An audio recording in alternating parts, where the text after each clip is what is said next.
Bienvenidos a Desde Casa Copé. Mi nombre es Carlos del Águila. Estamos en el canal de podcast Cultura Copé de Petróleos del Perú. En esta oportunidad, este nuevo episodio va a tratar sobre el patrimonio en general. Y el patrimonio en general requiere de varias miradas. Ya lo hemos estado viendo en muchos otros programas también que ya hemos hecho, vinculado a la necesidad de darle un uso social al patrimonio, de establecer una valoración del patrimonio. En ese sentido, consideramos importante invitar a dos personas que han tenido dos experiencias diferentes en la experiencia de establecer gestión y atención e interpretación del patrimonio. Desde el lado de la conservación y desde el lado de la gestión cultural y de la arqueología en general. Tenemos con nosotros a María Belén Gómez de la Torre. Ella es licenciada en arqueología por la Pontificia Universidad Católica del Perú, con maestría en la Universidad Nacional de Ingeniería del Perú.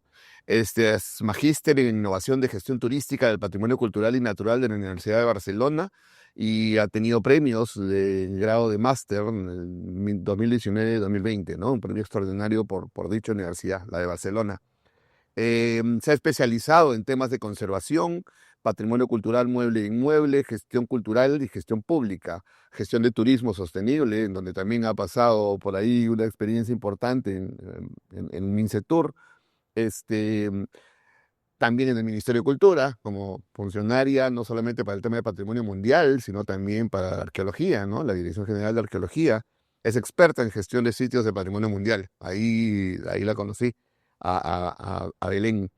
Y también está con nosotros Martín Fabri. Martín Fabri es arquitecto, graduado en Arquitectura y Urbanismo por la Universidad Ricardo Palma, con maestría en la sección de posgrado y segunda especialización en la UNI, con mención en diseño arquitectónico, maestría también en la Universidad de Sapienza de Roma, en la Universidad degli Studi de la Sapienza de Roma, Italia, con la especialidad de restauración de monumentos. A Martín lo conocí obviamente en tal vez uno de los proyectos más importantes de restauración que se hayan desarrollado en el Perú, más largos también creo, si no me equivoco, el de la Universidad, en la Casona de San Marcos. Más de 12 años. Así es, más de 12 años. Y bueno, es docente de la universidad y miembro del Instituto de Investigaciones Humanísticas en la misma facultad de la Universidad de San Marcos. Ha merecido también premios en CELIMA y por la misma universidad también en programas de doctorado que acaba de concluir. La idea de convocarlos a ellos es básicamente por el tema de su experiencia. Belén ha tenido básicamente la línea de la experiencia de entender los patrimonios a nivel universal, a nivel mundial, porque ya existen categorías mucho más exigentes y rigurosas, y además tu experiencia que has tenido no solamente en Londres, sino también en otras partes, ya me contabas, también te mapean tener un análisis comparativo de lo que a nivel de la experiencia peruana podríamos haber tenido o nos faltaría desarrollar. Y en el caso de Martín, desde la mirada del arquitecto restaurador, en un proyecto de esta naturaleza que sufrió 20.000 avatares para llegar a concluirse, realmente te hace, digamos, merecedor de una experiencia que necesitamos tenerla en el ámbito de otro tipo de proyectos o otros proyectos que ya se están desarrollando en el Perú en el ámbito de la atención y del uso del patrimonio, pero sobre todo la atención. Y en esa línea lanzo la primera pregunta de arranque para los dos. Desde sus experiencias, ¿cómo ven la atención del patrimonio cultural en el Perú? ¿Es la forma adecuada o falta ampliar los potenciales de la atención o de la gestión del patrimonio cultural? Belén. Gracias, Carlos, gracias por esta invitación. Gusto, Buenos días, Belén. arquitecto. Buenos días a todos. La pregunta es complicada, es compleja, es amplia. Yo creo que hay que entender la gestión en el contexto de cada época, ¿no? Entonces, hacer una crítica muchas veces de lo que se hizo antes y si se hizo bien o se hizo mal, también hay que entenderlo en el contexto en el cual se dio, ¿no? Entonces, porque a veces también somos un poco duros de decir, se hizo mal antes, ahora debería hacerse mejor, y eso también es injusto para los anteriores gestores, que yo creo que muchos de ellos trataron de hacer las cosas bien en el momento que les tocó hacerlo. La pregunta es si ahora que nos toca a nosotros, y que además también somos varias generaciones juntos tratando de sacar todo esto adelante, si lo estamos haciendo medianamente bien, ¿no? Y yo creo que acá el tema es que muchos estamos remando por nuestra cuenta sin realmente conversar entre nosotros hacia dónde queremos llevar el patrimonio, ¿no? Y tenemos varias miradas, algunas más o menos orientadas hacia lo mismo, o sea, todos sabemos que queremos conservar el patrimonio, o por lo menos todos aquellos que estamos formados en el tema patrimonial. Lo que yo creo es que el problema son todas aquellas personas que se creen actualmente gestores patrimoniales y que no están formados en el tema de la gestión patrimonial ni en el patrimonio. Y estas personas con otras visiones actualmente están tomando un poco la rienda, por diferentes motivos, de la gestión patrimonial y son los que no entienden los conceptos, principios y fundamentos del patrimonio y lo están jalando hacia otros intereses, que pueden ser buenos, de repente, pero sin realmente saber cuál va a ser el fin del patrimonio en sí. Entonces, ahí es donde yo creo que si es que todas las personas que sí estamos formadas en la gestión patrimonial no ponemos ojo y no nos ponemos, realmente a conversar, vamos a terminar perdiendo la brújula. ¿No? Esa sería mi primera mirada. Martín. Se puede hacer un marco histórico de lo que ha ocurrido como gestión del Perú. Se cumple dentro de poco un aniversario de la firma de la Carta de Venecia, que de alguna manera fue el aliciente político para que el Estado peruano cambie los instrumentos de gestión. De hecho, se crea el Instituto Nacional de Cultura y pareciera ser que ese es el marco en el cual se ha desarrollado directamente la gestión cultural en el Perú. Desde esa perspectiva, hemos pasado a una visión del objeto cultural como el sentido final de la conservación, de la protección, y además como una alarma muy urgente. El Perú tradicionalmente es un lugar en donde el patrimonio cultural está en peligro. Entonces casi toda nuestra gestión tiene esa sensación de que hay que multar, hay que proteger, hay que corretear, ¿no? Y es así, en realidad es así. Si tú ves el panorama mundial, hay países que exportan patrimonio como el Perú y hay países que levantan todas sus barreras para hacerlo receptivo. Y por lo tanto encuentras colecciones muy importantes en países europeos, etcétera, que son originarios del Perú. Si observamos lo que ha ocurrido más bien en los últimos 20 años o 15 años, hay cada vez un afianzamiento más de la concepción del patrimonio como un instrumento de desarrollo humano. Entonces ya el objeto no es el centro de la gestión, es la persona. Por lo tanto, si eso lo traduces al ámbito peruano, sabemos además que eso implica superar niveles de pobreza, que implica inclusión social, instrumentos de mecanismos de gestión política que no tenemos. Por lo tanto, la última generación de la gestión o los últimos instrumentos de gestión, a mi parecer, apuntarían a mejorar los mecanismos de gobernanza, ¿no? Los procedimientos con los cuales te aproximas al Estado o a las instituciones para poder realizar justamente la gestión. En segundo lugar, en el Perú es muy potente el tema de la inclusión social, es muy necesario. Por lo tanto, el patrimonio seguramente es un instrumento que va a permitir alcanzar mejores niveles de inclusión. Y el desarrollo económico. Es decir, la economía requiere de incorporar al patrimonio como un agente más, no como un agente paralelo, nostálgico o romántico, sino como un mecanismo totalmente vivo por el cual las comunidades que habitan en el Perú puedan desarrollarse desde un aspecto económico. Pero no me refiero a un aspecto monetario solamente, ¿no? Sino a la economía como una ciencia social. Eso muy ligeramente está empezando a penetrar en la gestión, sobre todo en la gestión pública peruana. Y probablemente ese sea el futuro que tengamos que desarrollar. Y en esa línea, tú lo has planteado bien, Martín, por ese lado, también Belén, esta idea, bueno, las nuevas tendencias a nivel del entendimiento del patrimonio se han fortalecido mucho con esta idea o con este concepto que Felipe Criado Boado estableció hacia los 90, hacia comienzos de los 2000, que el patrimonio era la huella de la memoria del olvido, ¿no? Se filosofó hasta esos niveles, ¿no? Que es una especie de constructor, y de hecho creo que tenemos ejemplos acá en el Perú de constructor de memoria, ¿no? Ya, en el ámbito conceptual, no estoy hablando en el ámbito operativo, en el ámbito, digamos, más material, más concreto, pero en el ámbito conceptual esta idea de constructores de memoria es prácticamente lo que los patrimonialistas hemos estado haciendo, digamos, en los últimos años, ¿no? No solamente en la investigación, en la conservación, ¿no? Partir de la pregunta, ya, ¿lo conservas y lo restauras? ¿Para qué? ¿Para qué estás restaurando esto? ¿No? Entonces, si es que no hay una construcción planificada, proyectada, ¿no? De pensar en la utilidad del patrimonio, no tiene mucho sentido, ¿no es cierto? Y tenemos muchos ejemplos al respecto en el Perú, ¿no? Yo he sido muy crítico en muchas oportunidades en torno a, vamos a proteger la huaca, por ejemplo, y puedo ponerle su nombre, ¿no? La Huaca La Luz, que queda en Pueblo Libre, ¿no? La Huaca de la Luz es un pedazo de cuarto que está en un parque, ¿no? Ya el sitio fue excavado, removido, restaurado, pero son 3 paredes, ni siquiera 4, son 3 paredes que están ahí como una escultura.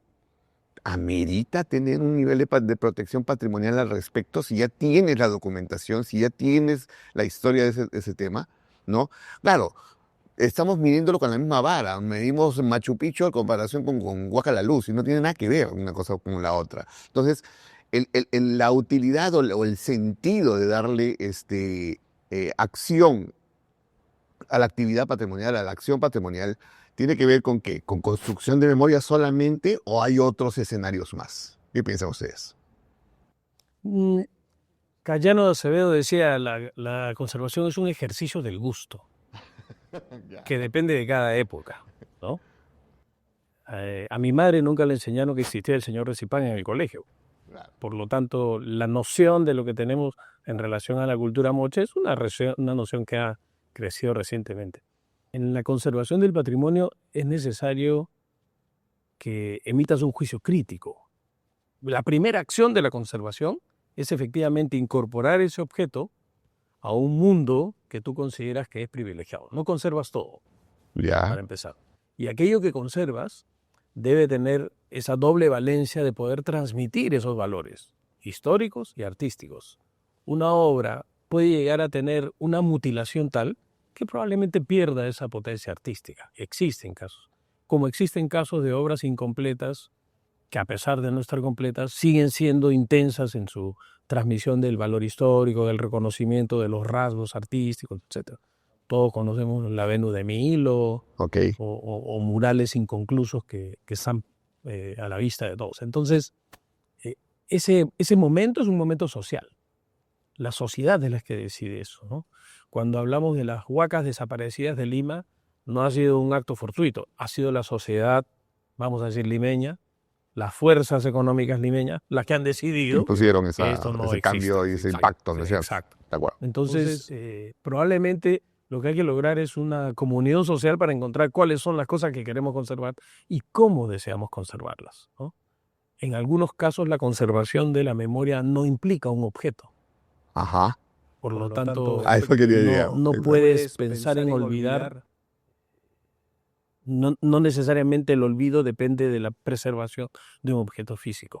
Es cierto que nosotros nos movemos en un ámbito, sobre todo de corte occidental, en donde el objeto es el que transmite esos valores, ¿no? Pero hay que asumir también una cosa, que estamos frente a una situación en donde probablemente se ha perdido más de lo que se ha conservado. Claro. Ya estamos en una situación de pérdida, de probablemente dejar ir algunas cosas y esforzarnos mucho por conservar las que todavía pueden efectivamente establecernos ese reflejo cultural, ese reflejo de la memoria. Es sumamente difícil. Sí, tiene que ver. Claro, con el tema de la memoria, me he estado notando, no Sí, te doy la palabra. Es interesante porque es un tema que a mí me gusta mucho y de hecho en algunas de las conversaciones que tengo sobre todo con alumnos, ¿no? Que no tocan ya ese tema de la memoria. Y yo te decía que que me gustaba mucho la pregunta porque ya no se reflexiona en torno a este tema. Es más, yo creo que en el ministerio mismo ya nadie habla del tema, ¿no? Nadie lo habla. Y si realmente dejamos de hablar de la importancia de la memoria en relación a la gestión cultural, nosotros mismos estamos naturalizando nuestro propio quehacer, ¿no? Cultural, ¿no? Entonces, cuando uno revisa la definición de lo que es patrimonio, o por lo menos la que había anteriormente, era la importancia, valor y significado, ¿no? ¿Qué es patrimonio? La importancia, valor y significado que la sociedad le da a estos objetos materiales e inmateriales, ¿no? Porque, como decían, no necesariamente esa objetivación de lo tangible, aunque casi siempre se representa en algo que tú puedes por lo menos ver, ¿no? Porque las danzas, o sea, al final de cuentas ves la expresión cultural, ¿no? Pero la pregunta es, ¿y si se pierde? Igual tienes un soporte que te ayuda a recordarlo, ¿no? Porque, claro, quizás la danza se perdió, pero lo tuviste registrado. Lo que tú decías, de repente se pierde el sitio arqueológico, pero tienes el libro que alguien plasmó en la investigación y tienes la data, pero igual tienes un objeto que te ayuda a recordarlo, ¿no? Entonces, cuando alguien dice, depende de cada quien el valor que le dé al objeto para que eso siga teniendo importancia y significado. Quizás no tenga el valor, lo que tú decías. No es lo mismo Machu Picchu que la Huaca La Luz. ¿Pero por qué? ¿Para quién? ¿Para el operador turístico? ¿O para el visitante extranjero que de repente no se interesa en la Huaca La Luz? Pero para ti, arqueólogo, que te interese el periodo X, donde eso, ¿por qué vas a menospreciar el valor que tú le das? O para ese vecino que siempre vivió al lado de la Huaca y que por algún motivo le gustaba su Huaca, o de repente la señora que odiaba la Huaca porque te llenaba de tierra tu casa, o que era el lugar donde estaban las personas de mal vivir, porque también hay personas, y hay que ser honestos, o sea, no todos los sitios son respetados, ni guardados, ni conservados, ni por la municipalidad, ni por el ministerio, ni por nadie, como deben ser, que deberían, sí, pero tenemos tanto, como nos decían, que no se pueden conservar de la misma forma. Y la otra pregunta que siempre nos hace, ¿conservar para qué? Efectivamente, tenemos demasiado y tenemos muy pocos recursos, y muchas veces la gran pregunta que nos hace, ¿cómo gastamos en un país donde hay tanta carencia en conservar estos sitios? ¿Para qué? Si ni siquiera le podemos sacar provecho como Machu Picchu. Entonces, ahí está un poco esa doble pregunta que nos hace replantearnos qué conservamos, para qué conservamos, y nos hace pensar en si esta memoria simplemente debe quedar en la investigación, en el libro, en la publicación, y arrasamos con todo para darle paso al desarrollo. Y pasando un poco a la anterior pregunta, ¿no? Europa, en otros países, tú caminas por muchos lugares y encuentras una serie de vestigios arqueológicos de épocas anteriores, romanas o anteriores, conviviendo en la ciudad y que ni siquiera están puestas en lo que nosotros actualmente diríamos en valor o abiertas al público, sino simplemente están en la ciudad. Y la gente pasa y encuentra una reseña, pero tú sabes que era parte de la ciudad. Y también Europa ha tenido todo un proceso donde en mucho tiempo no se le dio importancia a una serie de periodos de la historia europea por darle prioridad a otros, ¿no? Y recién hoy en día se está comenzando a valorizar o revalorizar la importancia de esos periodos históricos que en un momento ni siquiera fueron mirados, ¿no? Y recuperándose para, justamente, ¿por qué? Porque la memoria también es decisión de, lo que decía hace un rato, ¿no? Del momento en el que cada uno está, en el contexto donde estás. La época en que estás. Exacto. Entonces se puede ir perdiendo cosas, se puede ir recuperando cosas. El día de mañana quizás lo que nosotros hoy día desechamos, el que venga mañana nos criticará por haberlo desechado. Y nos juzgará por la decisión que tomamos hoy en día. Porque, aunque suene duro, y alguna vez me criticaron por decirlo, desde el punto de vista, o sea, desde la idea estadística de la definición, son modas. Son modas. Nuestras decisiones son modas. Modas de lo que está pasando en tal país, de lo que está pasando en tal país.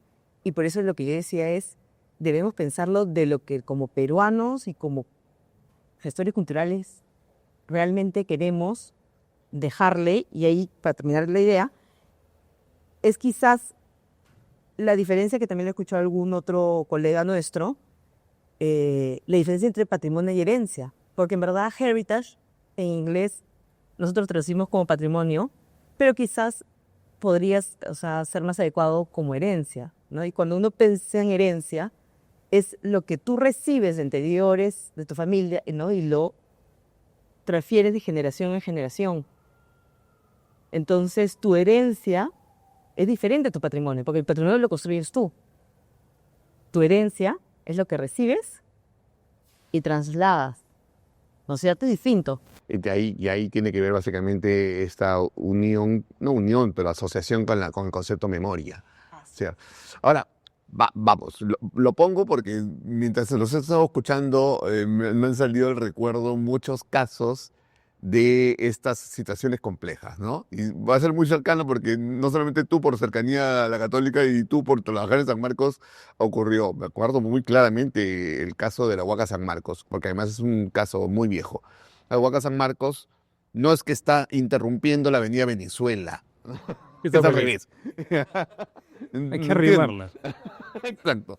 Entonces, este conflicto municipal, local, que se iba a decir, "Cha, que no puede crecer la Venezuela porque tienes esa guacaza ahí que nos fastidia". Ya, para comenzar, el punto de partida está mal. Pero a la crítica que iba era no eso, que por último es parte de las consecuencias y de los impactos posteriores a la presencia no solamente de la huaca de adobito más grande que en el país, creo, si no me equivoco, es ese monumento, sino por el hecho de decir que cuando estaban un poco, ya, pues ya, vamos a impactarla un poquito y te beneficio San Marcos con 3 o 4 cosas, te arreglo el gimnasio, qué sé yo. Estoy hablando de gestiones, de alianzas y de negociación para permitir un crecimiento urbano, por decirlo así.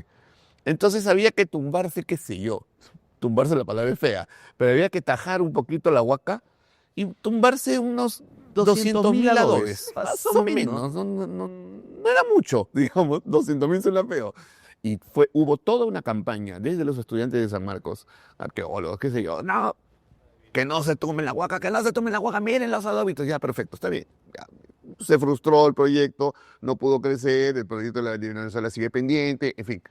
Pero el problema era, ¿qué implicaba que 200.000 adobes sean desmontados? Para el punto de vista documental, informativo, valorativo, absolutamente nada. O sea, era mutilar, ya, te corto un par de dedos, pero te salvo la mano. Por decirte así, una comparación un poquito ingrata. Pero implicaba eso. No se entendía así. Era destruyes patrimonio, no importa si vale o no vale. No importa si tiene un rango de valor documental, informativo, importante o no. No estaba la huaca del señor de Zipán, la tumba del señor de Zipán o la del señor de San Marcos no estaba ahí. Era un bloque gigante, una estructura, y por eso quiero que tú me contestes primero eso, porque era una estructura arquitectónica monumental, pero que había que tajarla si es que querías que desarrolle la contemporaneidad, ¿no? Obviamente me decían, no, pues pero no te pases, pues no vas a atajarla, pues tienes que resolverla de otra forma. Sí, pero ya, pues esa es la realidad concreta que tenemos ahorita. Primer caso, a ver, ¿cómo lo lees tú? Bueno, ahí tiene dos instancias. La instancia de la decisión, o vamos a la segunda, la instancia técnica probablemente debería ofrecer un abanico de opciones. Es cierto la que dices tú, cortar el edificio y ampliar la vista. Claro, nadie dice que al otro lado también hay algo parecido, pero que aquí tienes unas familias, ¿no?, que han invadido una pequeña parte y en donde tienes un problema social que aunque sean menos que los estudiantes de acá, es más complicado. Una cosa parecida ocurrió hace años en Castel Sant'Angelo, en Roma, porque la pista pasaba muy cerca de un baluarte y al final se propuso una solución subterránea, que costaba mucho dinero, y era muy compleja porque además estaba al lado del río, etc. Entonces, en primer lugar, es probable que las soluciones técnicas deberían ser un poco más un abanico de mayores opciones para que las autoridades tomen una decisión. Pero el problema anterior es más complejo, es que no hay un acuerdo de qué cosa hacer. O sea, tienes una comunidad que dice, vamos a cortar para favorecer el progreso, y hay otra comunidad que dice, para mí progresar es aguantar, porque ya me han quitado mucho. Entonces voy a resistir. Y eso es avanzar para mí, ¿no? Entonces tienes ese enfrentamiento que no se ha decidido previamente. no es una situación desde un punto cero. O sea, lo que percibe la comunidad, en este caso la comunidad académica y estudiantil, es que ya se ha perdido mucho y que eso poco debería conservarse.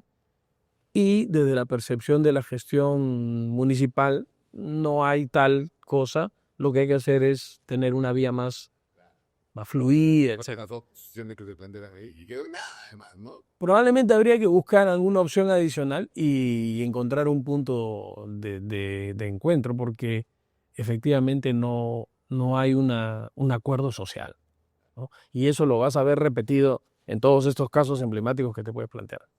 Belén. Sí. A ver, eh,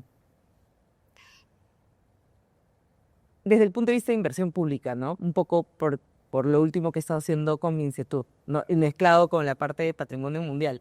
A ver, ¿qué sale? Mira, el patrimonio mundial hablaba siempre de las 5 Cs, ¿no? Entre ellas está la parte de la comunidad como uno de esos pilares de las 5 Cs, ¿no? Y la otra C, por ejemplo, es la conservación. A pesar de que UNESCO trabaja mucho el tema de comunidades y siempre pide que él se incorpore, priorice, el paraguas siempre es la conservación, ¿no? O sea, porque ellos siempre te dicen, o sea, obviamente, si tú trabajas para la comunidad pero no tienes el patrimonio, ¿de qué te sirve? ¿No? Entonces sí, pues tienes razón. Si se has perdido el objeto de interés, ya de nada te sirve que la comunidad, porque ya perdió su objeto, ¿no? Entonces, trabajemos las 5 Cs, fortaleciendo también las capacidades que es la otra C, Capacity Building, ¿no? Las capacidades de las comunidades para poder, y también de los gestores culturales y de todo lo que es los stakeholders, ¿no? O sea, todos los que son los partícipes, ¿no? Los participantes en esta. Entonces, eso va un poco en la línea de lo que nos habla el arquitecto. O sea, tú tienes que realmente tener una conversación con todas las partes para poder encontrar soluciones. Por el otro lado, tienes las partes técnicas, ¿no? Cuando son ese tipo de obras, y yo creo que el gran problema del sistema es que, aunque tú estudies todas las soluciones técnicas, o sea, tienes dos grandes amarras, ¿no? Uno es que te vas a ir por la solución técnica probablemente más barata, ¿no? La menos compleja desde el punto de vista técnico. O sea, entonces, todas esas externalidades que te complican el proyecto, vas a tener que tratarlas de solucionar.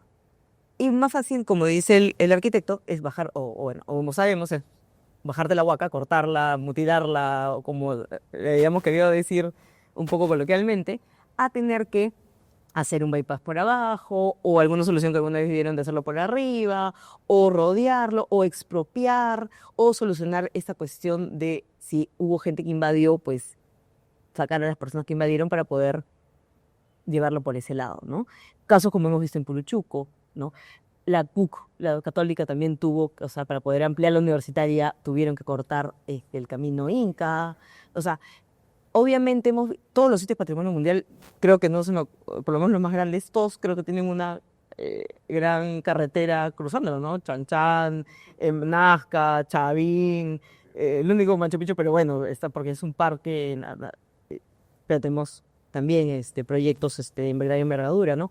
Entonces, Wari, que no es patrimonio mundial y es indicativa, pero está también cruzado, también tiene, ¿no? Entonces, parece que donde un sitio de patrimonio mundial pongamos una carretera. Pero entendemos que es porque la magnitud del sitio, la importancia del sitio, tanto, y ahí te das cuenta, tanto en la época pasada como en la presente. Por eso es que hay una carretera, ¿no? O sea, tiene sentido. Entonces, la gran pregunta es, ahí hay el tema del bien mayor. ¿Cuál es el bien mayor? ¿Por qué tienes necesidad de hacer esa construcción? Y de hecho el Ministerio de Cultura a lo largo de los años también lo ha entendido, porque te acuerdas de que ahora hay el tema del rescate arqueológico, y para llegar a un rescate también tienes una serie de pautas y documentos que tienes que presentar para justificar que tu obra tiene esa importancia tal que el ministerio tiene que evaluar el hecho de autorizar que efectivamente se llegue al rescate arqueológico para poder hacer esa obra, porque esa obra es un bien mayor para la sociedad. O sea, no es que el Ministerio de Cultura desde su creación no haya evolucionado en esa idea de apoyar el desarrollo del Estado, ¿no? Y de la sociedad. Pero obviamente el objeto de ser del Ministerio es la protección del patrimonio para el disfrute de la sociedad.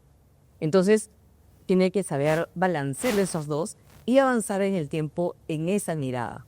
Ahora, el problema es que muchas veces la solución técnica que pudiese ir de la mano en la protección del bien arqueológico y la ingeniería son más caras. ¿Por qué? Porque hacer un bypass es más caro. Te dicen, no, pero es que no puedes hacerlo. No, sí puedes hacerlo, pero es más caro.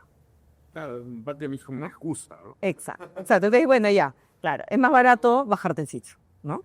Entonces, ¿qué hizo, por ejemplo, Stonehenge? O sea, Stonehenge, antes la carretera cruzaba muy cerca al sitio arqueológico. Cuando construyen el nuevo museo de sitio a un poco más de 1 kilómetro, eso fue uno de los cosas que presenté en el evento que hiciste cuando estabas en la Dirección General del Museo de la vez anterior. Ellos sacan esa vía, era una vía nacional, la trasladan fuera del sitio arqueológico, con toda la implicancia que había, y la vía que antes cruzaba el sitio la comienzan a utilizar como una vía interna, e incluso recortan la vía para que no llegue hasta la zona del monolito, ¿no? Y lo utilizan actualmente como una vía de uso turístico, ¿no? Peatonal. Exacto, ¿no? Y no colocaron un carrito para que la gente que no puede ir caminando pudiera acercarse un poco más hacia la zona arqueológica y visitarlo, y sacaron todo eso hacia otra zona más de 1 kilómetro de distancia, donde tenían todos los servicios turísticos. O sea, alternativas hay. Alternativas hay. Claro. Y es Londres, se ha demorado un montón de años porque ha ido evolucionando a lo largo del tiempo su forma de servicio y de cómo proteger su monumento, ¿no? Caso B. Caso B. A ver, Solo dale. doy un Dale, Aldo. aporte más a lo que ha notado Belén. Tal vez en el mundo patrimonial no hemos logrado cuantificar el impacto para que solamente consideremos el valor por la obra física que hay que hacer. Entonces, si bien es cierto, los perfiles de inversión tienen este impacto social, probablemente necesitamos unos instrumentos flash que permitan medir qué cosa Cubrir, ocurre ¿no? en el Cubrir lugar esas frente a posibilidades. una inversión que aparentemente es cara, pero que termina teniendo, digamos, una distribución mucho mayor que solo el hecho de cortar el edificio. Y ese impacto se puede medir en diferentes ámbitos económicos, de identidad, etc. En ese sentido nos hemos quedado un poco. Caso B, para tenerlo claro, iba dirigido directamente a ti, que estuviste a cargo del proyecto, estás a cargo, digamos, de ese monitoreo. La casona de San Marcos, algunos hemos tenido la oportunidad de conocerlo en su plan caótico y aglutinado que tenía antes de su intervención, que era realmente, además, era una delicia, un espacio tan patético de sobrepoblación y de sobre edificios unos encima de otros, ¿no es cierto? Y entiendo que la decisión para tener la casona como está ahora, en sus plantas originales, con algunas modificaciones, con algunas alternativas de soportabilidad y qué sé yo, requirieron una toma de decisión importante, alterando de alguna u otra forma la posición original, la condición original del monumento. Tenía que hacerse de esa forma. Yo recuerdo muy claramente, es el patio de los Jazmines, si no me equivoco, que está al costado, al frente del patio del Salón General. Ese patio de los Jazmines tenía dobles edificios, digamos, en los techitos que ahora solamente hay. Y yo recuerdo haber pasado ahí mis prácticas de dibujo de cerámica en el laboratorio del doctor Lumbreras. No te digo todo, ¿no? Ahí tenía su laboratorio y está lleno de cerámica, Chavín, lo tengo muy claro. Y ahí con unos ventanales maravillosos de un edificio que en la época de la República ya había sido modificado, se tenía un espacio ahí, ¿no? Entonces, bacán, pasaba feliz con los pajaritos que sonaban y las campanitas que sonaban a las 12 del día, ¿no es cierto? Perfecto. Pero el proyecto ya no contempló eso. Y entiendo que esa decisión debió haber sido complicada. Es un caso, dame agrego más. El techo del Salón General también fue otro caso especial y cosas por el estilo.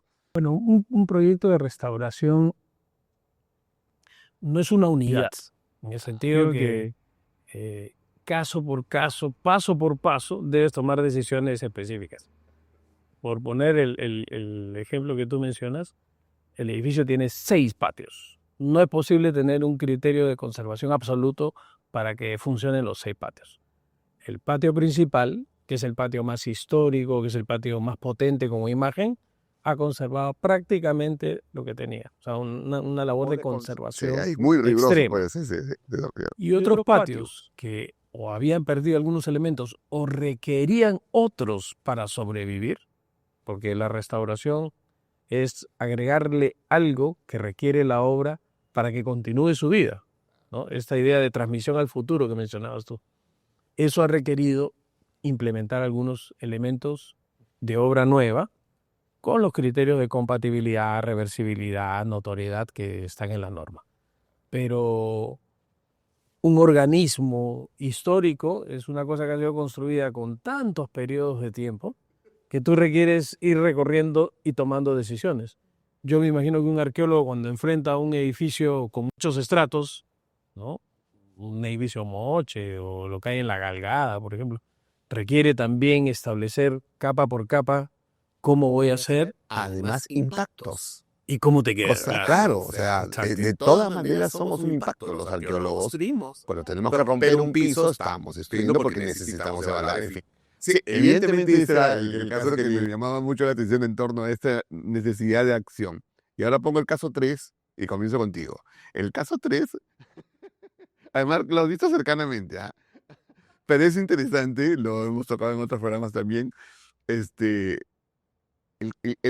sin llegar a entender una posición política, advierto porque creo que es importante, cuela. A mí me rompe el cerebro las consecuencias que se vivió en los últimos meses del impacto de Cuela, como esos derrumbes, ¿no?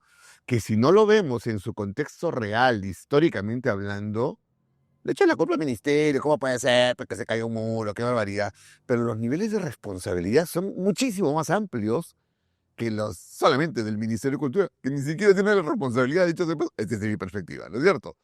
Pero ya, se derrumba, se cae un pedazo de Cuela, todo el mundo sufre, salen en todas las noticias en todo el mundo, perfecto, y hay que atender a la cuestión, perfecto. En líneas generales, esa es la lectura.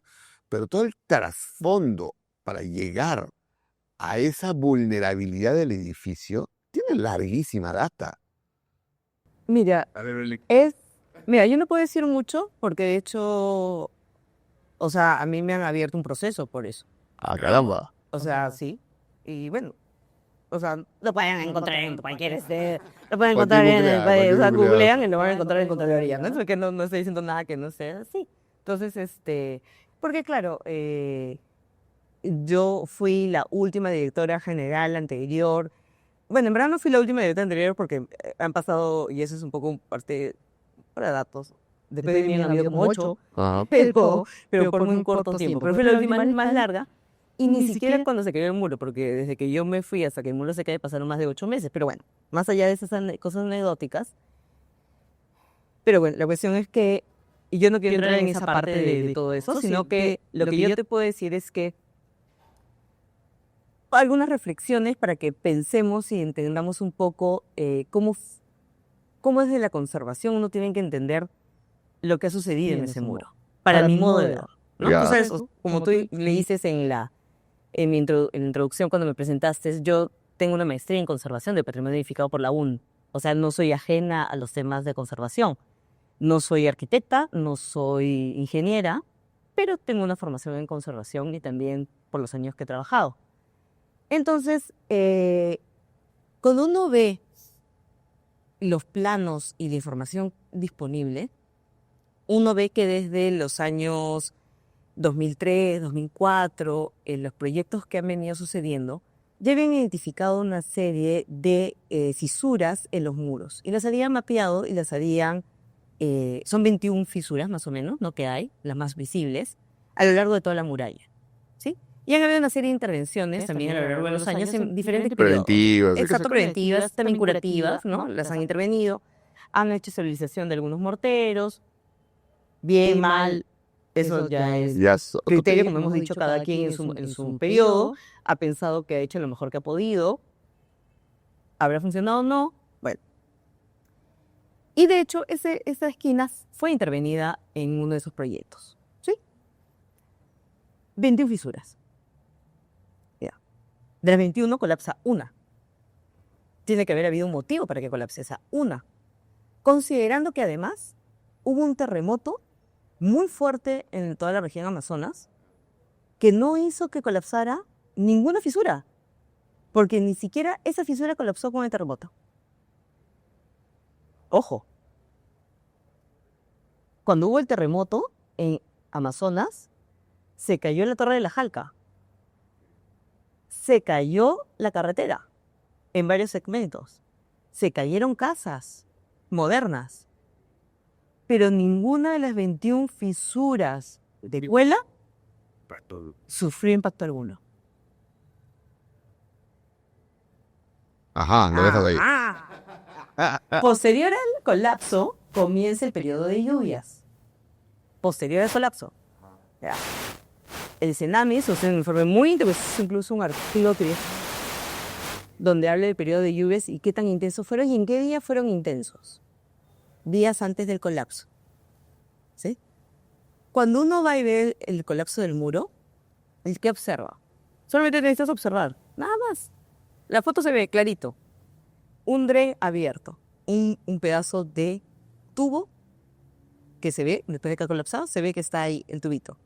Obviamente ese tubo debió haber tenido la caída y hacia abajo, ¿no es cierto? Quiere decir que cuando se cayó el muro, o estuvo abierto o se abrió a la hora de caer, ¿no? Probablemente con el terremoto, ese dren debe haberse abierto, debe haber estado el empalme ahí, se ha abierto. 4 días de lluvia intensa, anormal, todo el agua se ha acumulado en esa esquina, esa zona había estado restaurada, no ha podido filtrar el agua por las juntas entre las piedras, toda la masa de agua se ha acumulado y eso ha hecho que colapse. Previsible, aunque hubieras apuntalado todo el muro, 4 días de lluvia intensa, con el mejor puntal del mundo, o sea, de repente no hubiera sido tan aparatosa la caída, pero eso sí iba a ser. Claro, ya, bacán. Tú me estás dando la razón en el sentido de que se sabía o se tenía data de la vulnerabilidad de un monumento así. O sea, yo lo que te digo es que 21 fisuras no es poco. esas fisuras estaban estables, habían apuntalamientos que se habían hecho en muchas de ellas que necesitaban probablemente un mantenimiento periódico que la BBC había estado gestionando. En la medida de sus En la medida de sus posibilidades, que eres la encargada del monumento, pero que estaban estables. Ese monumento, tal cual, pudiese caerse mañana pasado, como cualquier sitio arqueológico. Son estructuras de más de 500 años. Se pueden caer en cualquier momento, Exacto. por cualquier motivo. Y a eso voy, ¿no? Y ahí te salí un poco para ver tu perspectiva desde el arquitecto, ¿no? Que creo que, claro, estas son no cosas soy arqueológicas, ingeniera, pero de todas no soy maneras. ingeniera, ¿no? Así es. Pero a eso voy, ¿ya? O sea, teniendo claro que el sitio te tenía mapeado 21 fisuras, estables, lo que quieras. Han habido casos o procesos de lluvias, ¿no? Terremoto. El terremoto, qué sé yo, pero también la presión antrópica o la presión humana. Es decir, no quiero echar la culpa a mis amigos de mi sector porque están trabajando ahí, pero la gestión del sitio, no le echo la culpa tampoco al teleférico, pero la presión de que se visite y que genere recursos y qué sé yo, Pero menos como de que 60 bloquea un personas, poco, pregunto, bloqueaba un poco el tema, digamos, de establecer las prioridades para con un sitio, sin que eso impida de que pueda ser utilizado, porque de hecho era visitado, ¿no? Entonces, esas presiones, inclusive post caída del muro, fueron fuertes. ¿Cuándo abres? Abre, estamos apareciendo. Oye, se cayó el monumento, ¿no? Tienes un nivel de sensibilidad en torno a eso. Hay que ver cómo mantenerlo. No, que la apertura, Y presión política, presión de los sectores correspondientes. Y mira, claro, tú no lo viviste en San Marcos porque de alguna manera el infierno de San Marcos es diferente, ¿no es cierto? pero problemáticas así, y te lo traslado rapidito sin tener que desarrollarlo en Machu Picchu, que conocemos el caso así a detalle en torno a las implicancias y los impactos que ello tiene. A eso iba en torno a esta necesidad contemporánea de darle uso al patrimonio y cómo dárselo, el por qué y el para qué, ¿no es cierto? Ahí te suelto la... El uso también tiene un rango de compatibilidad exactamente igual que la materialidad del edificio, los componentes con los cuales se construye. Si yo introduzco un material distinto en rigidez, en fortaleza con respecto al edificio original, le voy a hacer un daño. Lo mismo ocurre con el uso. Si yo produzco un uso intensivo, ¿no?, de mucha potencia, con mucho tráfico, obviamente estoy sometiendo a una estructura antigua a una carga que probablemente no va a soportar. Y yo necesito diagnósticos, ¿no?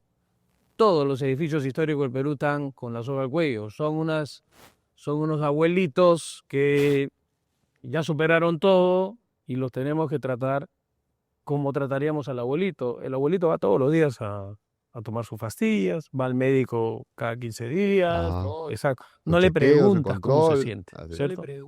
Entonces, lo que está ocurriendo, y me parece que el fenómeno, por ejemplo, de Prolima está abriendo un poquito los ojos, es que en el futuro no vamos a tener posibilidad de invertir grandes cantidades de dinero en proyectos que convulsionen al edificio para restaurarlo.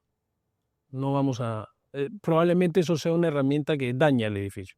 Lo que necesitamos son inversiones parciales, permanentes de lo que se está haciendo. Entonces, por ejemplo, cubrir la cobertura del edificio, la fachada del edificio, son inversiones puntuales, efectivas.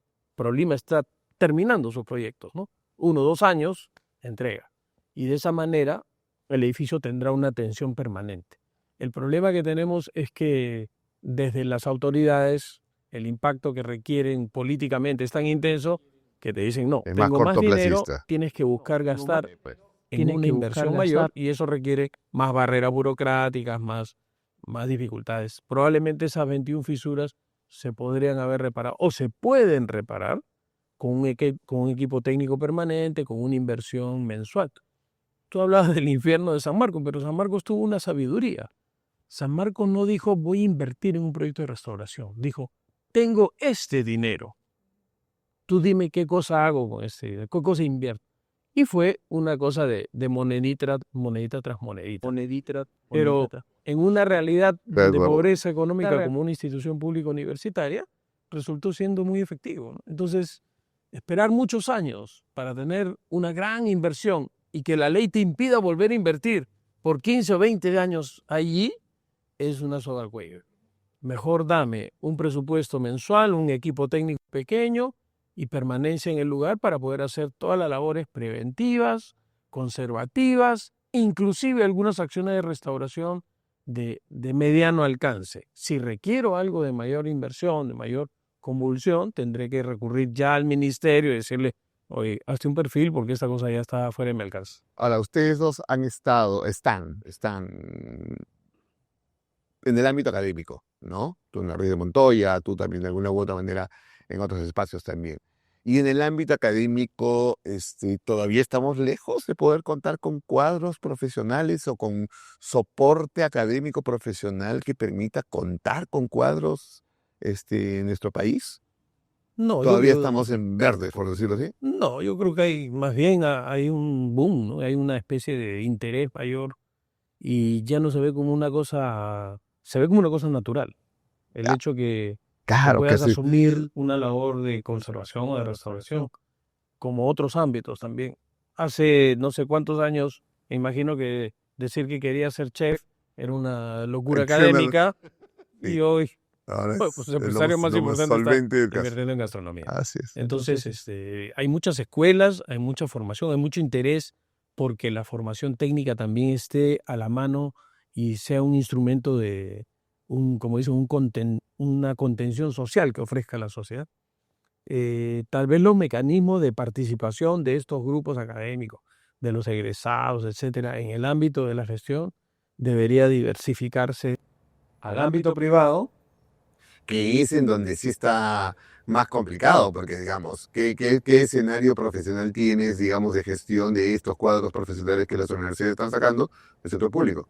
Y no me quedo solo en el ministerio, ¿no? Obviamente en la municipalidad, el gobierno regional, es donde está el recurso, pero en el sector privado todavía falta trabajar un poco más ahí, tengo entendido, ¿no es cierto? ¿Qué piensas tú, Bene? Mira, yo he dictado conjunto con Marcela Olivas, que la conoces, en la Universidad del Pacífico, en los cursos de extensión como universitaria, ¿no? Y es interesante ver cómo los alumnos de estas carreras económicas, ¿no?, se interesan mucho en los temas culturales. Y yo creo que hay un potencial grande en darles esa mirada de que la cultura también es un nicho para generar empresa. El tema es que nosotros mismos, que estamos en todo este ámbito, mostremos que la cultura son esos espacios, ¿no? Y para eso también, un poco regresando al tema de la memoria, todos esos espacios culturales que generan memoria tienen que ser visibilizados. Entonces nos falta hacer notar que tenemos, o sea, nos hemos acostumbrado un poco a ser todistas, los arqueólogos, sobre todo. Entonces todos somos todo, pero tenemos que también aprender a trabajar con los comunicadores, con, bueno, los nuevos arquitectos. Esa es los una mismos, parte todavía así débil, ¿no? es, Pero ¿no? sí, hay Pero que... está bien, o sea, espacios como lo que estás haciendo ahora de los podcasts, que lanzarlos y también generar toda una red de difusión, ¿no? O sea, rebotar tu podcast. Oye, Belén, ya se ve podcast, rebótalo en las Exacto, redes, ponerlo acá, ponerlo en Facebook, llamar a otro, seguir haciendo. Que no solamente seamos siempre los mismos, ¿no? El hecho de que las mismas universidades estén abriendo más, o sea, ahorita está el de gastronomía y turismo en la Católica, hay una maestría que ahorita también se va a hacer de patrimonio construido, que también estamos, la Facultad de Arquitectura, que ya se ¿En ha la abierto, Católica? en la Católica también, Caramba. donde vamos a estar visitando a nivel de maestría, con Juan Pablo Lapuente y otros, Shelly Paz, ¿no? Algunos otros arquitectos y también a nivel de Nova Gacho, entonces va a haber a René Caletti, entonces también sé que, o sea, la San Martín también tiene, el Centrum de la Católica me parece que también tiene un MBA en temas de turismo, o sea, hay una serie de universidades que se han interesado en abrir un poco más de campo, ¿no? Pero hay que mejorar también la oferta educativa a nivel de maestría, porque, por ejemplo, ¿por qué no hice la maestría aquí? Porque me di cuenta que me iba a enseñar, no es que esté criticando a mis profesores de pregrado, pero me iban a enseñar los mismos que ya habían enseñado en otros espacios. Tú necesitabas Entonces yo quería un otro poco, rango. Pues, claro, ¿no? yo quería, claro, aprender un poco más también de otras experiencias. Entonces solamente me tocaba ir afuera. Pero yo también necesitaba ver la forma de financiarme, ¿no? Felizmente pude acceder a la beca de Servir. Bueno, un préstamo, en verdad es un préstamo, no es una beca exactamente, es un préstamo beta. Pero ¿cuántos podemos hacer eso? ¿No?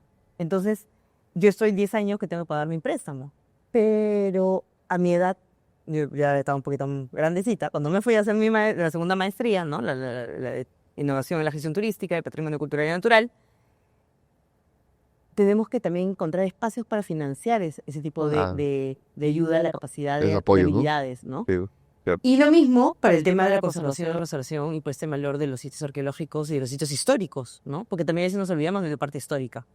Cómo las entidades, los propietarios o aquellas personas que quieren aportar en la conservación del patrimonio mueble, inmueble, material y inmaterial, y no hay fondos. Las entidades, ¿cómo aportan? ¿No? Si les pido dos palabras que podrían, o dos acciones, no palabras, dos acciones que podrían, digamos, mejorar en algo la situación actual del patrimonio de nuestro país. ¿Qué ideas se les viene a la cabeza? A ver, Martín. Bueno, la primera probablemente está a nivel institucional, a nivel del... La estructura del Estado peruano tiene una instancia nacional, regional y local. La regional y la local no tienen la fortaleza suficiente. Por ejemplo, las municipalidades, solo algunas consideran una oficina de desarrollo urbano preocupada por el patrimonio o de patrimonio inmaterial o lo que fuera. Todas deben tenerlo. Por crecimiento. Incorporadas a su estructura y teniendo a estos jóvenes egresados trabajando ahí. Y el ámbito regional es cero. O sea, no se ha podido transferir la responsabilidad que la Constitución le da a las regiones porque los gobiernos regionales no se han estructurado. Los gobiernos regionales vienen aquí y traen su proyecto para discutirlo. Ese es un inconveniente que debería solucionarse. Debería estar acompañado con una norma que nomine esas cosas. Argentina tiene, por ejemplo, el patrimonio vecinal, que son los vecinos que deciden qué hacer, tienen un presupuesto chiquito, el parquecito del barrio, la cosa inmediata. No tenemos que llamar al ministro de Cultura para ver un caso tan pequeño en una municipalidad en donde los vecinos quieren participar de repente con el presupuesto municipal en esa acción. Entonces, necesitamos ser más sofisticados en la forma como nominamos patrimonio. No todo el patrimonio es nacional, mundial. Todos aspiramos a eso. Y en realidad la labor es solo para el patrimonio en emergencia. Sí, El pues. ceviche no necesita una emergencia. No sé por qué lo nomé, para empezar. No lo necesita. A nivel privado, probablemente requerimos que se conciba en la misma dimensión en la que está la educación y la salud en relación al desarrollo social, al patrimonio. Por lo tanto, las instituciones financieras deberían ofrecer mecanismos de financiamiento para inversiones que tengan que ver en ámbito patrimonial, como te presta para ir a estudiar a una universidad o como te presta para construirte tu casa. Las empresas deberían contar con los bonos necesarios de parte del ámbito tributario, etcétera, para invertir en patrimonio y recuperar parte de la inversión. O sea, más mecanismos por los cuales el dinero entre a la sociedad civil organizada o al propietario para que asuma el rol que está en la norma. Tus 2 palabras, con 2 ideas. Bueno, priorización. Priorización, ¿no? Si no hay una idea clara de qué se quiere priorizar, nunca vamos a terminar. O sea, siempre vamos a estar apagando incendios. Era un poco lo que también el arquitecto decía al inicio, ¿no?, de su intervención. Siempre estamos yendo ahí sin saber exactamente qué, que mucho vaca poco aprieta, ¿no? No se puede tener una meta clara si es que no tienes prioridades, ¿no? ¿Por dónde comienzas? ¿A dónde quieres llegar? Cómo lo mides, ¿no? También, y tener medidas claras de cómo vas a ir logrando eso. Tenemos demasiado, por algo tenemos que comenzar, pero no necesariamente por esas cosas que ya se cuidan solas, ¿no? Porque también a veces ponemos todos los huevos en las gallinas de oro, como decía, si ceviche ya todo el mundo lo adora, ¿para qué inviertes en el ceviche, no? O sea, ella solito se autobombo, ¿no? Así es. Entonces, seamos estratégicos. O sea, la estrategia, priorización, saber qué, cómo, tener criterios claros de cómo llegar a esa priorización. Y obviamente, y creo que eso que estanca muchas cosas, son los temas de saneamiento. O sea, desde el punto de vista de la gestión. En el Perú, y es una crítica bien fuerte, creo yo, de mi parte, sin saneamiento no se avanza. Pero no solamente saneamiento de registro público, del sitio arqueológico, sino que eso implica la inscripción realmente de las compra y venta de propiedades, la inscripción de quién es dueño de qué, el no permitir y no fomentar la invasión, eso de la prescripción adquisitiva de dominio, después de 5 o 10 años, dependiendo si estás en rural o en zona urbana. Todo eso fomenta el desorden en el tema de la propiedad del terreno, ¿no? Y todo eso genera inseguridad jurídica, todo eso genera mucho tema ilícito, que además afecta incluso para poder acceder a un préstamo, ¿no? O sea, si hablamos de inmuebles de propiedad privada, ¿no? ¿Por qué? Porque hay una compra-venta, herencias no registradas, ¿no? Entonces, una inseguridad que obviamente los bancos tampoco pueden, arriesgarse a la hora de dar un préstamo, ¿no? La pregunta un poco, llegando a eso, yo siempre he preguntado, y lo he dicho en algunas otras oportunidades, en otros espacios, ¿por qué no existe el bono de vivienda de mi patrimonio, por ejemplo? Si hay un número finito de gente que sería, y el impacto sería mucho mayor, o sea, Cartagena de Indias, ciudades europeas que viven del turismo receptivo solamente en un espacio urbano controlado. No Barcelona, ¿cuánta gente? Toledo, las ciudades europeas son, ¿no? Praga, ¿no? París. En fin, muchísimas gracias a los dos. Sí, por la invitación. Realmente aclara mucho el complicarse el análisis de la necesidad de atender de otras formas o otras miradas de patrimonio. Esa es la intención que ha tenido que tiene este programa desde Casa Copé. Gracias de veras, Martín, Belén, por su presencia. Creo que ha sido muy enriquecedora esta esta reunión, este episodio. Y gracias a ustedes, amigos, por su presencia en un programa más de Desde Casa Copé, en el canal de podcast Cultura Copé de Petróleos del Perú.